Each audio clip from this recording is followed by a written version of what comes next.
भूल जाएंगे हर गम गम तेरा न भूलेंगे करबला न भूलेंगे करबला न भूलेंगे من الشيطان اللعين الرجيم وبه نستعين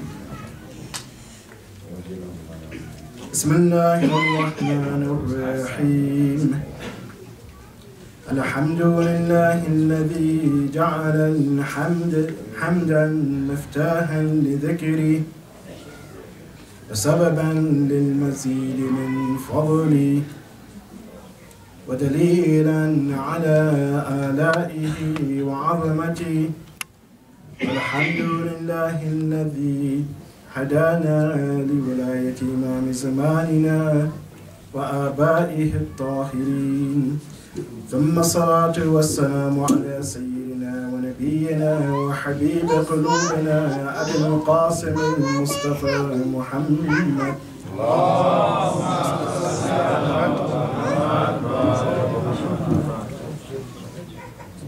وعلى آله الطيبين الطاهرين المعصومين لا سيما بقية الله في الأرضين أرواحنا له فداء. أما بعد فقد قال الله سبحانه وتعالى في كتابه الكريم بسم الله الرحمن الرحيم أمن يجيب المضطر إذا دعاه ويكشف السوء ويجعلكم خلفاء الأرض أإله مع الله قليلا ما تذكرون. اللهم صل على محمد وآله صل على محمد وآله محمد. اللهم صل على محمد.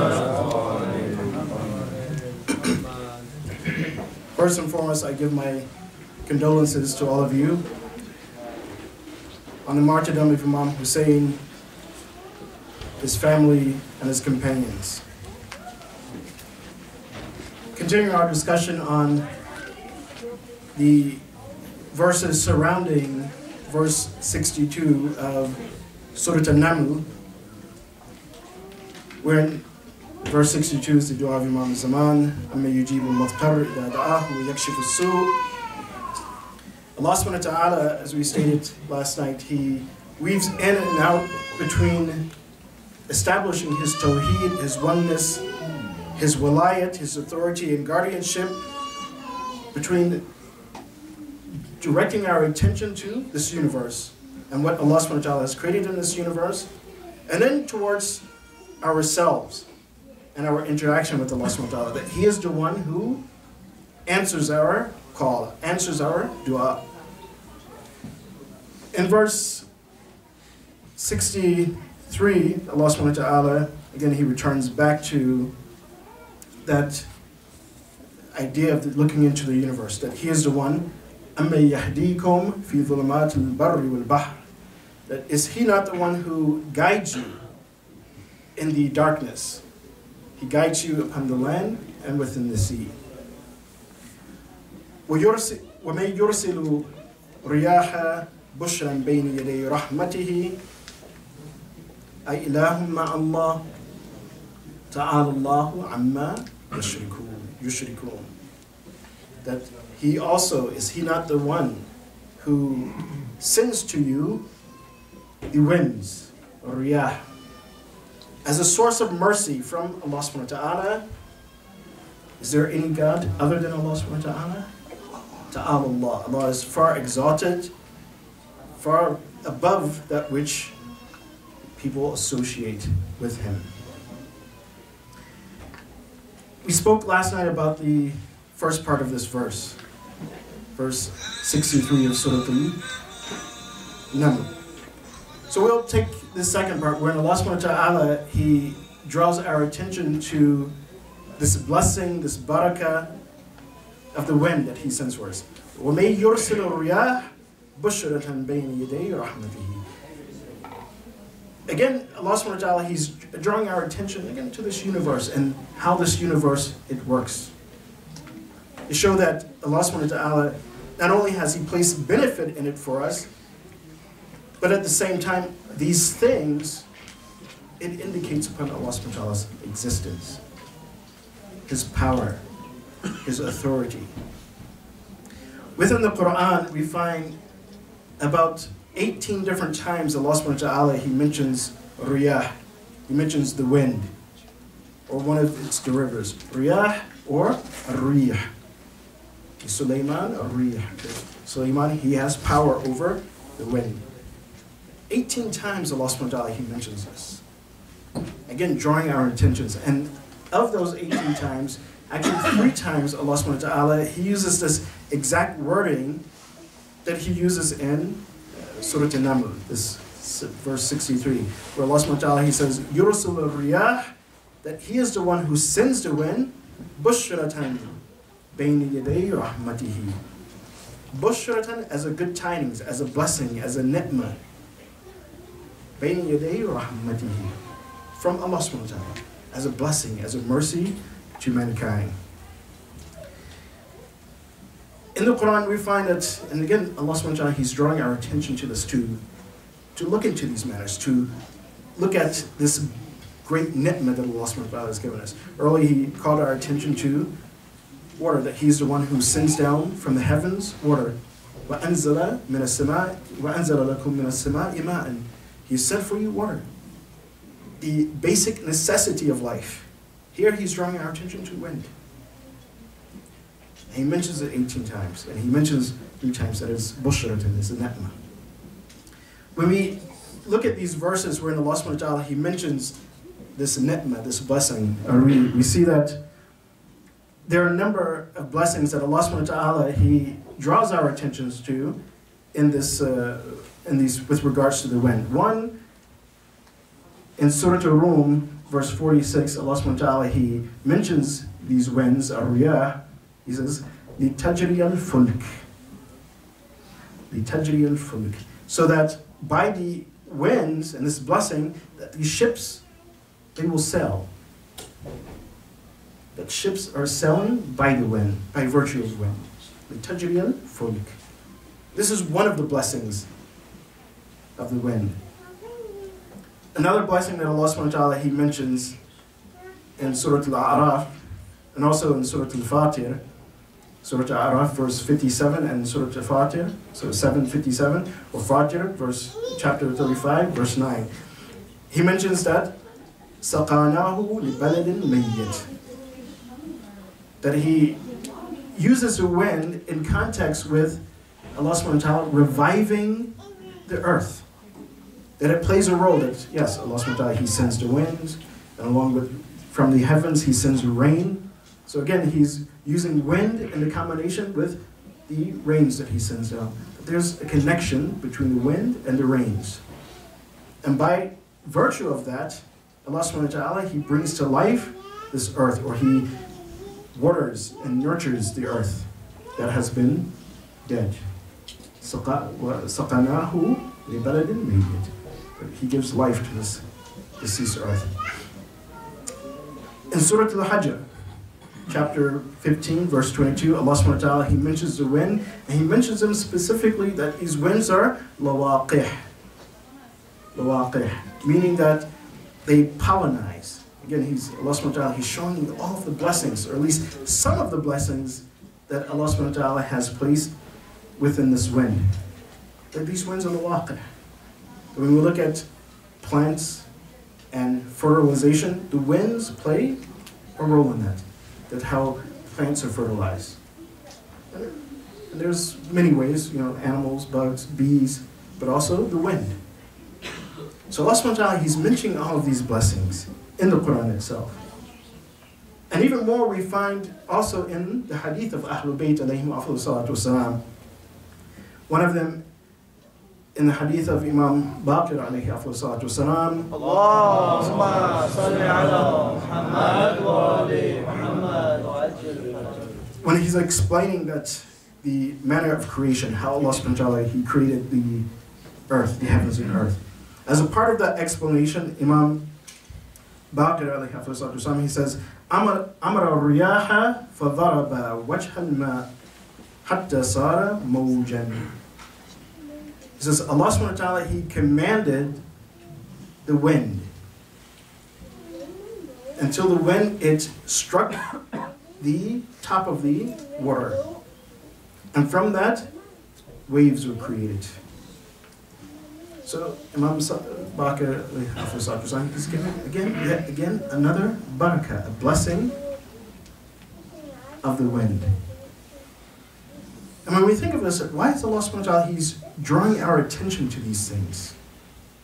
On one hand, He's drawing our attention to it so that we can look into these things, that we can discover new things. He's giving us just a few of the blessings that He has mentioned, just a few of the blessings that He has given to us by this wind, so that we can go forth, so that we can discover, we can take from this knowledge that we have and discover new knowledge.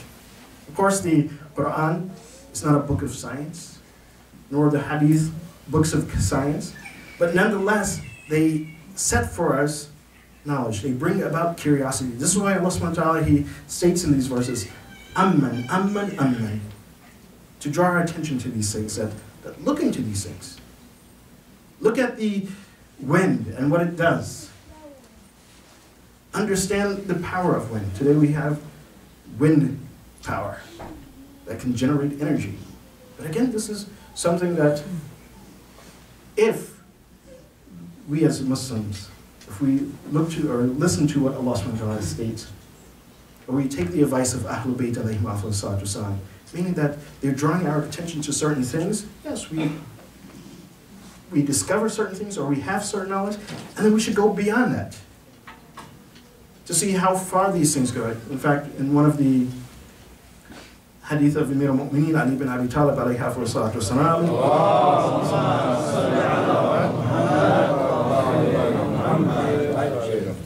he's walking with some of his companions, and there's some water falling off of a cliff. Small kind of waterfall. Not very powerful, but Imam Ali, he looks at this and he points, he says, there will come a time when people will fight over the power of this. Al-Qudra fiha. But again, his companions, they didn't ask, that what power you're talking about? Water is coming off of a cliff, but the Imam, he just gives what we call ishara. He gives just a glimpse that power will come from that. It is up to us to go forth and to discover that what type of power can this thing create. Of course, now we know in great hydraulic energy.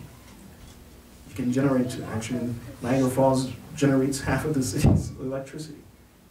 But these are things which, again, Allah subhanahu wa ta'ala, He set there for us to discover. He set it there, one, as an example of His power, of His majesty, of His greatness, but also as a benefit for us, a rahmah, as He says, a mercy for us.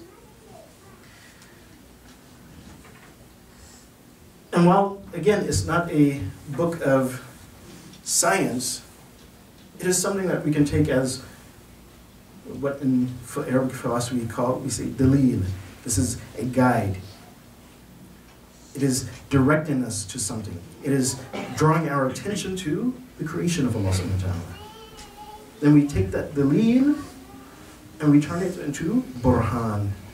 Burhan is a theory which has been established. And this is what Allah subhanahu wa ta'ala, He says also in the next verse, in verse 64 of Surah An-Naml, 27:64. After He explains all of this, that He's the one, أَمَّنْ خَلَقَ سَمَاوَاتِ وَالْأَرْضِ. Is He not the one who has created the heavens and the earth? أَمَّنْ جَعَلَ الْأَرْضَ قَرَارًا. Is He not the one who has created this earth and made it stable for you? أَمَّنْ يُجِيبُ الْمُضْطَرَّ. Is He not the one who answers your call? أَمَّنْ يَهْدِيكُمْ. Is He not the one who guides you? And then He ends it, He says, هَاتُوا بُرْهَانَكُمْ. If you think otherwise, هَاتُوا بُرْهَانَكُمْ. That bring your burhan, bring your proof, solid proof. He didn't say, هَاتُوا دَلِيلُكُمْ. Dalil, is something we can think, oh, well, I have a theory. I have a hypothesis. And it's not proven, but it's something that I'm thinking that it could be true. It could be possible. And here are all of my dala'il or dalils. These are all my, at least, proofs. I found that this thing may be possible. But once you establish the possibility of something, once you establish the truthfulness of something, then that is burhan. So Allah subhanahu wa ta'ala, He says, He's done all of this. And if you think otherwise, hatu burhanakum. Bring solid proof that He has not done this. Give us burhan. Not dalil, not some possibility or theory that is not proven. And this, again, is a very strong statement from Allah subhanahu wa ta'ala. Because we see that, again, there are those who try to say that, oh, there's no God. There's a possibility that this creation, it just happened from nothing. All of a sudden. And we can't explain why. So Allah subhanahu wa ta'ala, He says, okay, hatu burhanakum. Bring, not a theory, established theory, no problem. But in the end, you bring burhan. Bring solid proof that it's not such. Why? Because Allah subhanahu wa ta'ala Himself, He is bringing proof. All of the order, nidam, that He is establishing, that all of these things are not without a cause. And that causes Allah subhanahu wa ta'ala. These things are not haphazard or just out of the blue they came about. No, they've been put into motion and they've been set in order. And this is something that even some of our, perhaps, scientists who do not believe in God or on the brink of atheism or whatever, or even they themselves have claimed this. One is Stephen Hawkins. If you look at his film, he has a film, documentary is called Into the Universe. At one point he states, he says that, well, everything has to have a cause. Everything has to have a cause. There's a cause and effect. And he says, and this universe, of course, itself, it has a cause. It didn't just come into being. Of course, at another point in the documentary, he says, oh, well, that may be a deity. Some say it's a deity, but then he says, well, I don't really know. But nonetheless, there must be a cause. And so Allah subhanahu wa ta'ala, He's saying, yes, there is a cause. He is the cause. He is the one who's put this universe into motion with wisdom. And if you have, or you think otherwise, bring solid proof. Not a theory, solid proof, burhan. Also what we see, again, just on this point of the riyah, the winds. And this is something that, again, Allah subhanahu wa ta'ala, He points to that all of these blessings that He has given us, not only are they blessings in their apparent side in this universe, that we can take some sort of physical benefit from them, also within these things are spiritual benefits. One of those spiritual benefits is seen in one of the hadith of Imam Sadiq alayhi salatu wasalam.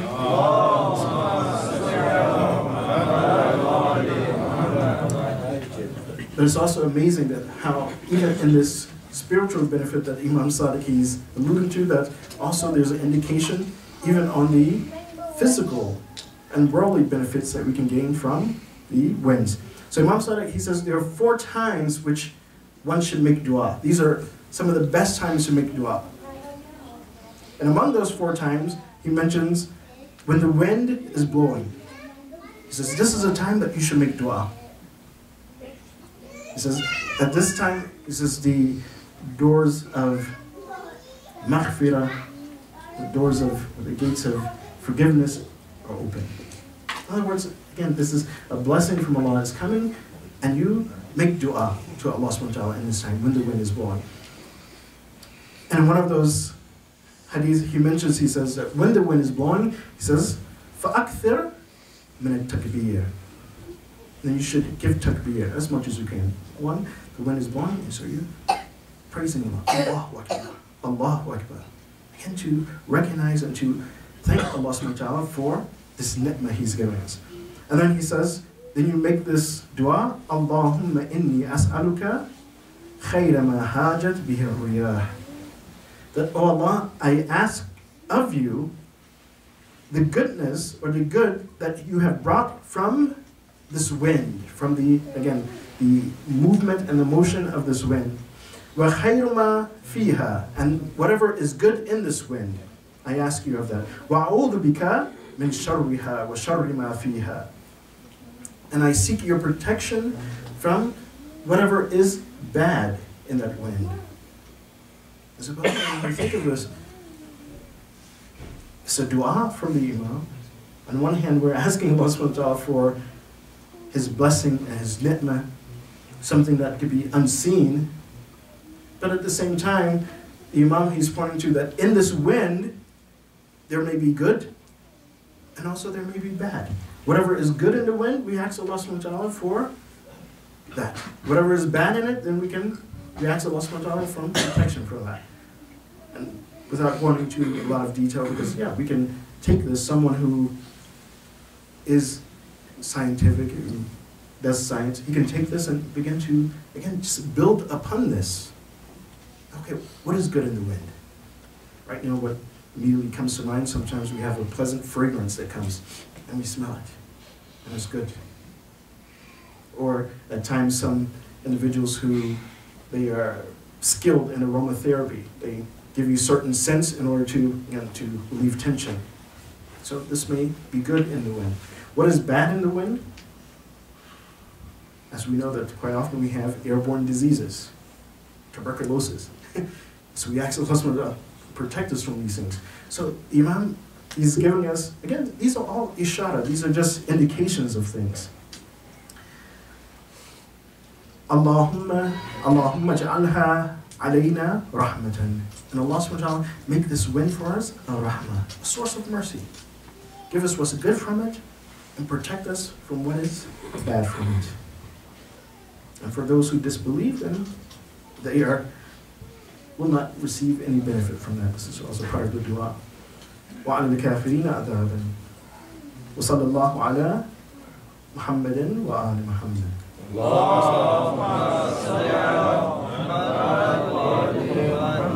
This is the dua of Imam Sadiq alayhi salatu. When the wind blows.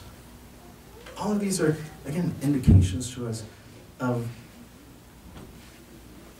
what we should look into, our discovery. And at one point, it's true that the Muslims, they were the best of scientists, at the head of science. That, I don't know if we can look at this Caesarean section, started by the Muslims. Something that Ibn Sina, he's the one who he did.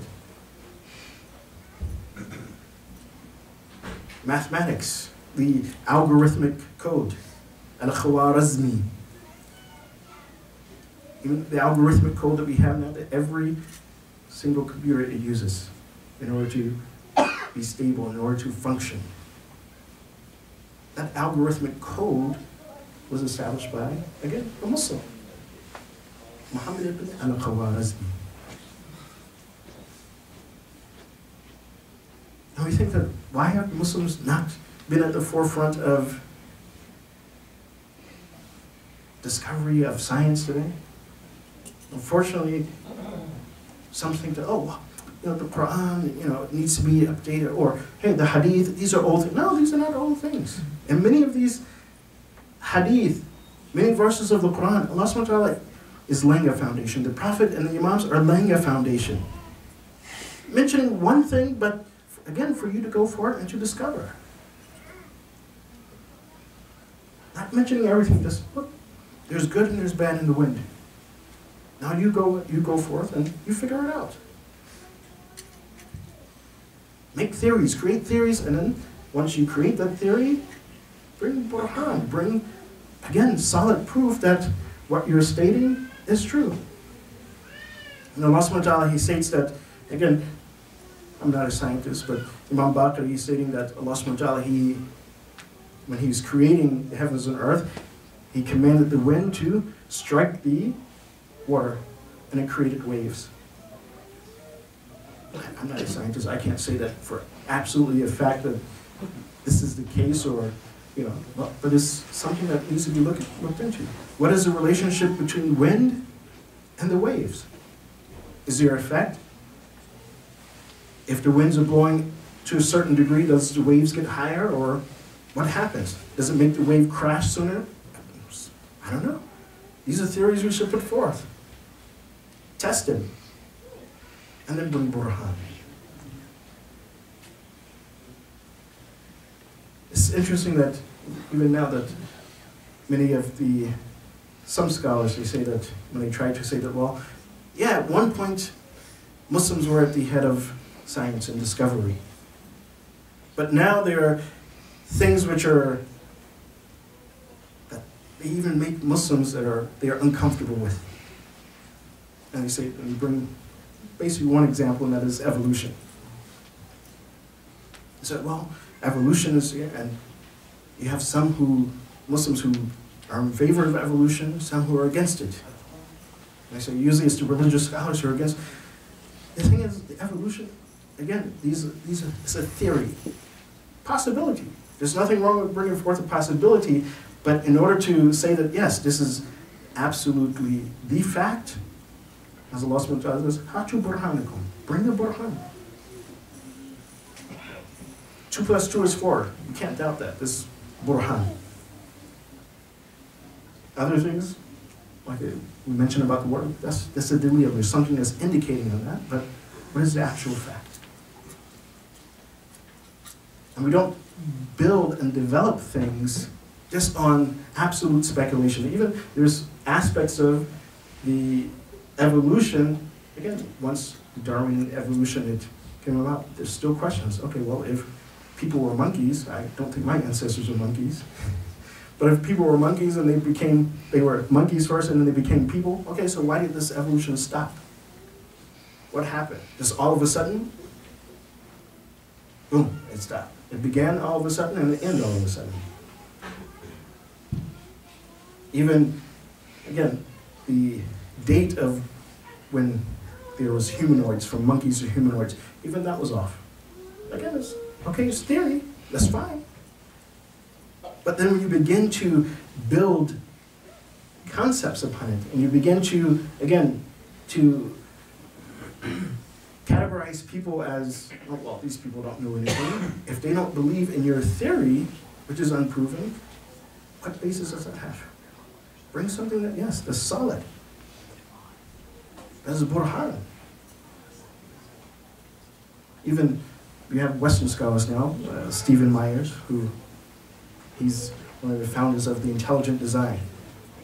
He's not Muslim, but again, he sees that, no, there's an intelligent design. This universe is not just, boom, it just popped into being. No, there's some sort of intelligent being or some intelligent design in the universe. Because when we, again, if we begin to base our belief in our way of life, and it has come to this to some extent, that science, rather than being objective as it says it is objective, has become a dogma itself. You don't believe in evolution, and oh, you're backwards. But again, when we're not founding our life upon knowledge, burhan, use the theory, make the theory, discover it. Try to make proof of what you've theorized, which becomes burhan, but when it's left in a theory that there's a lot of doubt still in it, what happens is quite often it creates some sort of dysfunction within society after some time. And this is true even of evolution. When we look at the idea of eugenics, I'm not sure how many of you guys heard of eugenics. Eugenics is basically what the Nazis were doing. It was actually implemented also in America that, okay, well, we have to create this powerful race or the best race, so they play around with the genetics and you try to create a the perfect race. Some people you kill off, why? Because oh, well, their genes are inferior, so let's get rid of them. And this was one of the, I guess, underlying theories, supposedly, of the killings of, that happened in Germany, Nazi Germany. So, oh, well, the Jews, they're inferior, or other people inferior. They were taking people from Poland. They were trying to take the best of genes and create the perfect human being. Allah subhanahu wa ta'ala, He's the one who's created mankind. But this is based, again, on the idea of evolution. Okay, well, it must be the perfect genes. But base our belief, our way of life upon, again, the lead, upon proof, not upon something that is unestablished, unfounded. Continue to work on it, yes. But as Muslims, we should be those who are going forth, discovering, looking at the Quran, looking at the hadith of Ahlul Bayt, and moving forth in discovering new worlds, new lands, discovering, new theories in science. In fact, and not allow ourselves to, again, to kind of live in the past, but we need to know our history. Live in the past. Oh, well, hey, we used to be this, we used to. No, why did we used to be that way?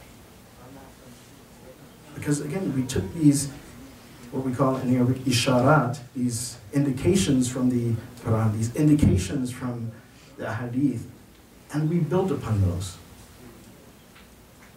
This is also, again, why Muslims became the best of navigators. The best of navigators. Even to the point, as we mentioned last night, and this one brother wanted me to speak a little bit more on this, that how, again, the Muslims actually discovered way more than is taught in history. These things are there, but again, we're not going forth to look at these things. It's unfortunate, again, we're sufficing with what others are telling us. This is like the Matrix, being in the Matrix. I'm sure you guys have seen the Matrix, right? Where you're plugged into this one way of thinking. And we have to be careful of that. And definitely be careful of being like Cypher. You remember Cypher in the Matrix? He's the guy who, again, he got tired of living in reality, so he says, you know what, I need to get plugged back up. So I'll make a deal with, the guys in the Matrix with, Mr. Smith. I'll make a deal with him. Hey, you plug me back up, I'll destroy reality. And unfortunately, this is how sometimes people are living. You say, oh, well, it's too difficult to maintain the truth. But it's there. Even like the truth of, again, the discovery of America. This is something that, again, it is Muslims who came here before Columbus. Without the Muslim navigator on the ship of Columbus, he would not have come here. He would not have come here. And it's not a coincidence in history, and you can go back and you can check this, in history, that the last governance of Muslim Spain, of Andalus, it fell in January 1492. October 1492, just months later, October 1492, this is when Columbus comes to America. So all of a sudden he had an epiphany that, oh, hey, I'm going to travel westward. When all of Europe, they thought the world was flat and you'll fall off the face of the earth. It's not a coincidence that the only powerful support that Columbus had to travel westward was from the Queen of Spain. The King of England thought he was nuts. He's Portuguese. The Portuguese thought he was nuts. The Italians thought he was crazy. The French thought he was crazy. But the Queen of Spain, she supported him, gave him ships, gave him money. You go, why? Is it a coincidence? No, she herself knew that the Muslims were already traveling westward, doing trade.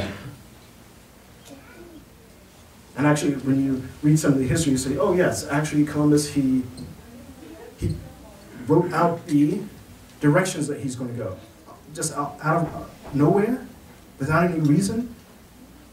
Just a fluke epiphany. Oh, hey, we're going to travel westward and we're going to go discover some new land.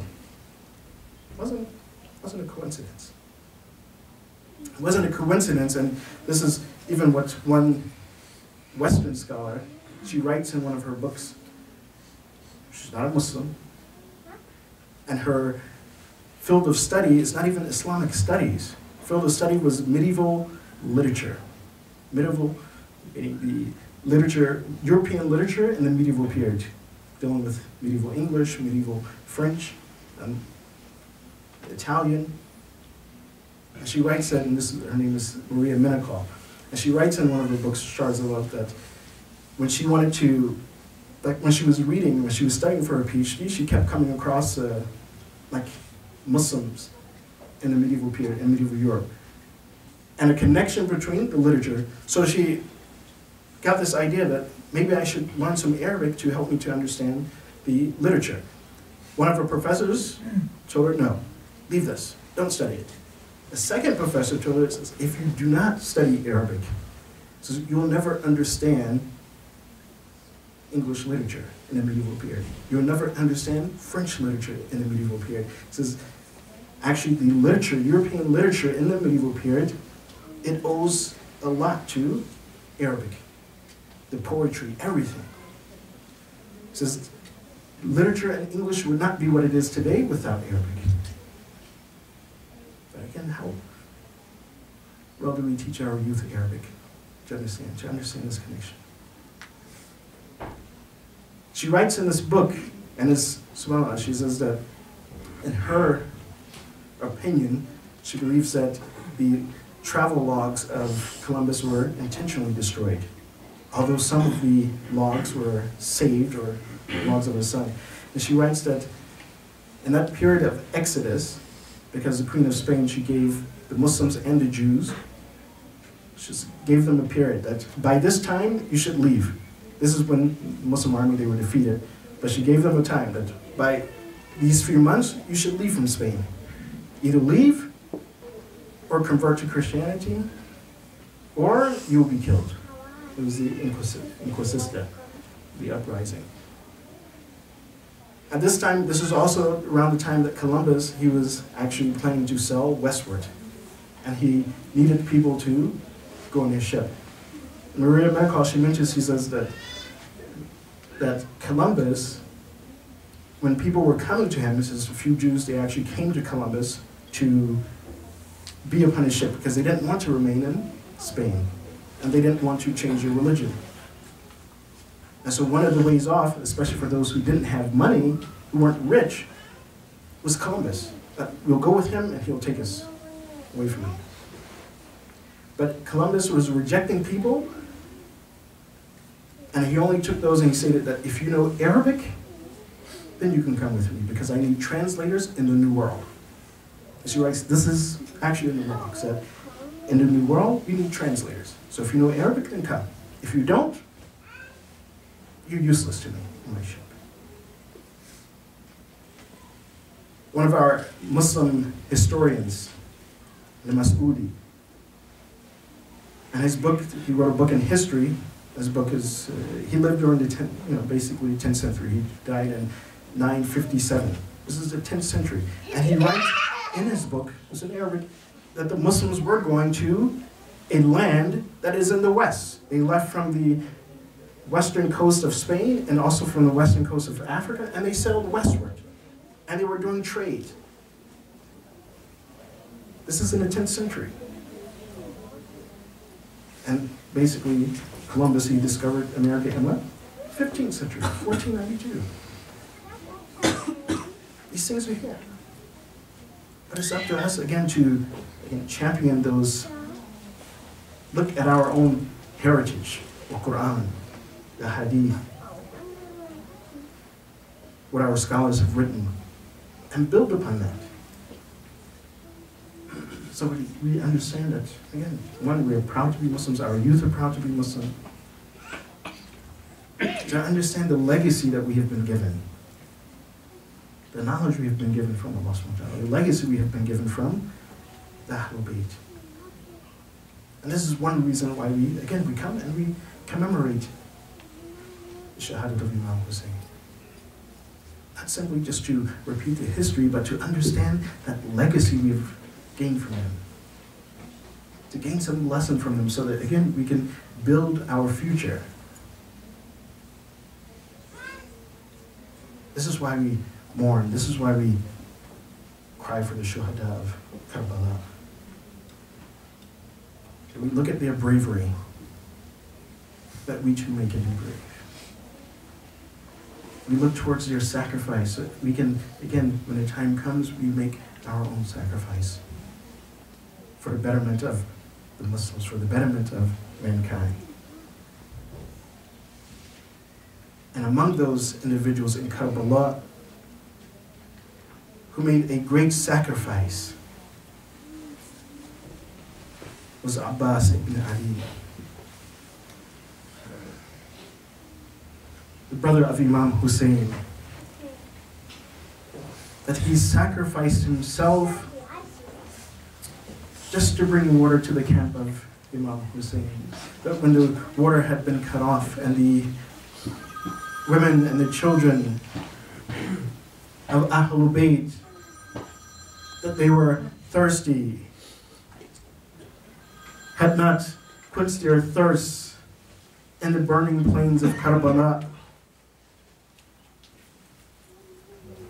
And when all of the companions and the family of Imam Hussein had been martyred, Hur, Musab ibn Awsijah, Joan, Habib ibn Madahir, all of the family, Ali al-Akbar, Qasim, Muhammad, Aoun, they all had went forth and sacrificed themselves, and there was none left but Imam Hussein and his brother Abbas. They were the ones who were standing, and Abbas, he was the standard bearer of Imam Hussein. And it is known that in the warfare at that time, that as long as the standard is standing, as long as that flag is still standing, that means that that army is still standing.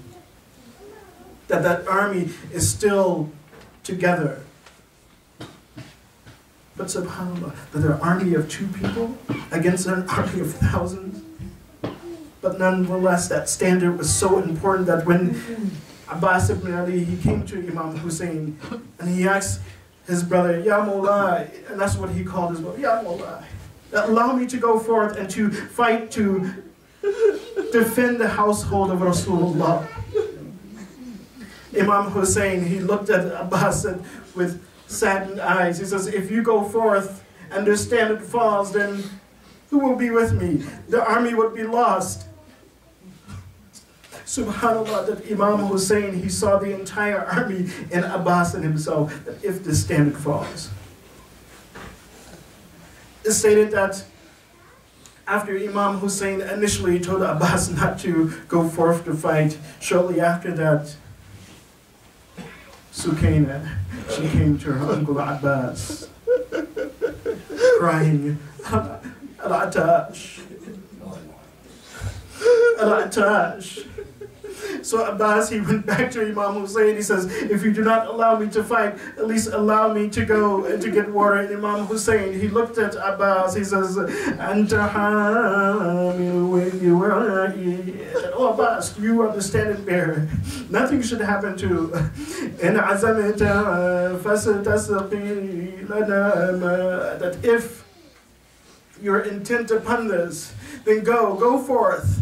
And to bring back water for us, bring back water for the children. So Abbas, he mounted his horse and he went forth unto the battlefield of Karbala, fighting his way to the Furat, to Euphrates. They said that when Abbas, he reached to the Euphrates, that he filled the water skin, and then he took one hand and he put water in his hand, brought it up to his lips. But then he remembered Imam Hussein and the thirst of his brother Imam Hussein. And Abbas, he was stating, Ya nafsu min ba'din Hussein huni. That that, oh nafs, you can only drink after Imam Hussein. You cannot go before him. وَبَعْدَهُ لَا كُنْتَ أَن تَكُونِي. That, oh nafs, that you will not last after Hussein, that you will too be sacrificed. هَذَا الْحُسَيْنُ وَارِدُ الْمَنُونِ. And here's Hussein, thirsty. He is the one who has brought all of this barakah, all of this blessings for you. وَتَشْرَبِينَ بَارِنَ الْمَعِينِ. So, oh nafs, how can you drink this water while Imam Hussein is thirsty? So Abbas, he put the water back into the Furat. And then Abbas, he came out of the Furat with the water skin, fighting the enemies of Allah, trying to reach back to the camp of Imam Hussein. And he was stating, لَا أَرْحَبُ الْمَوْتَ إِذَا الْمَوْتُ زَقَى. He's fighting the enemies of Allah, trying to get back to Imam Hussein, claiming that I do not fear death. حَتَّى أُوَارِي فِي الْمَصَانِي تَلْقَى. That I do not fear death. I will happily go back to Allah subhanahu wa ta'ala. إِنِّي أَنَا الْعَبَّاسُ أَرْدُو بِالسَّقَى. That I am Abbas, and I have been given this great task to give water to the camp of Imam Hussein. وَلَا أُحَابُ الْمَوْتَ يَوْمَ الْمُلْتَقَى. I will never run from death. And Abbas, he fought a brave battle, but how much can this one soldier last? How much can he do that he himself is thirsty as he's fighting? It's stated that at that moment, فضرب حكيم بن طفيل على يمينه. That Abbas is being attacked from all sides. Then Hakim ibn Tufail, he comes and he strikes Abbas on his left arm with his sword, cuts the arm of Abbas. And then Abbas, he says, فَأَخَذَ اللِّوَاءُ بِشِمَالِهِ. Then he takes his spear, he takes the flag, and he takes the flag with the water skin is tied to it, and he takes it into his left arm. Abbas, at the whole time, he's saying, Wallah, in qata'atum yamini, inni uhami abadan an dini. That if you've cut my right arm, then I will continue to fight. I will continue to protect the household of Rasulullah. I will never turn away from my deen. فَضَرَبَهُ زَيْدُ بْنُ وَرَقَى عَلَى شِمَالِهِ. And at that point, Zayd al-Waraqa, he strikes Abbas on his left arm, cutting his left arm. فَضَمَّ اللِّوَاءُ بِصَدْرِهِ. So he took the flag and he took the water skin and he's pressing his chest upon that water skin just to save this water skin, stating, أَلَا تَرَوْنَ مَعْشَرَ الْفُجَّارِ قَدْ قَطَعُوا بِبَغْيِهِمْ يَسَارِي. That these criminals, they have cut my left arm. And at that point, it stated that Umar ibn Sa'd, he began to say that this is the importance of Abbas. Look, he has this water skin. Don't let him take that water back to the camp of Hussein. So he commanded his army to shoot arrows. They began to shoot arrows at Abbas. One arrow, it pierced the water skin. And when that water skin was pierced, Abbas, he almost came to a halt. He was wondering that how could he go forth? That he promised Sukaina water. And now the water is being spilled upon the plains of Karbala. One of the arrows, it pierced the eye of Abbas.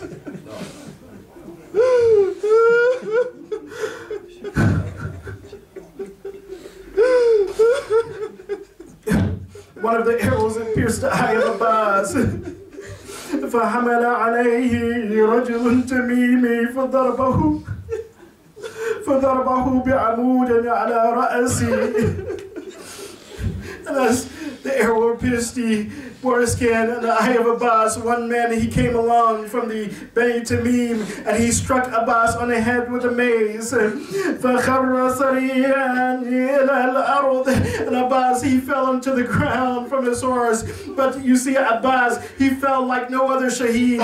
All the other shahis, perhaps they had hands to break their falls. But Abbas, he had no hands to break his falls. So Abbas, he fell upon his forehead. And as he was falling from his horse, فنادى أدركني يا أخي.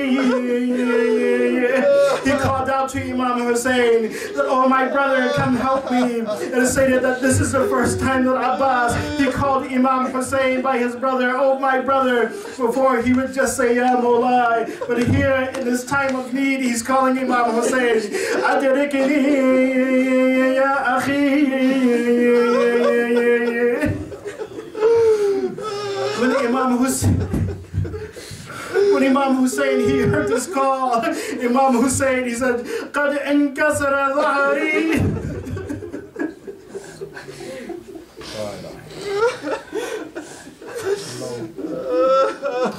Imam Hussein, he said, my back has been broken. Imam Hussein, he rushed out to Abbas. He rushed out to Abbas. فَرَآهُ مَقْطُوعِ الْيَمِينِ وَيَسَّارِ. And he saw that Abbas, that he had no arms, that his right arm and his left arm had been cut off. He reached to Abbas and he put the head of Abbas in his lap. And Abbas, he had two requests from his brother. He had two requests from Imam Hussein. One of his requests, he says, Ya akhi, that, oh my brother, فَمْسُحَ الْجَمْ مِنْ عَيْنِي حَتَّى أَرَايَكَ. That wipe the blood from my eye. He said, wipe the blood from my eye so that I can see you one last time before I leave this earth. The second request of Abbas, he says, my brother, he says, do not take my body back to the camp. He says, why? I have taken all of the shuhada back to the camp. But Abbas, he says, don't take my body. Because I promise your daughter Sakina, I promise her that I will bring water.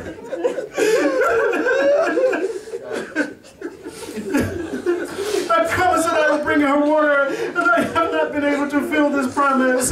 So leave me in this place. When Imam Hussein, he returned back to the camp. The women and children, they heard the horses coming, so they were expecting Abbas to come. When Imam Hussein, he reached the camp, the first person who came to Imam Hussein was Sakina, and she asked Imam Hussein, Ya Abata, Ayn Ammi al-Abbas. Oh my father, where's my uncle Abbas? Ayn Ammi al-Abbas. Imam Hussein, he began to cry. He looked at Sakina. Ammuka Abbas qutil. That Abbas has been killed. When the women heard this and the children, they began to cry. Oh, ya shaheed.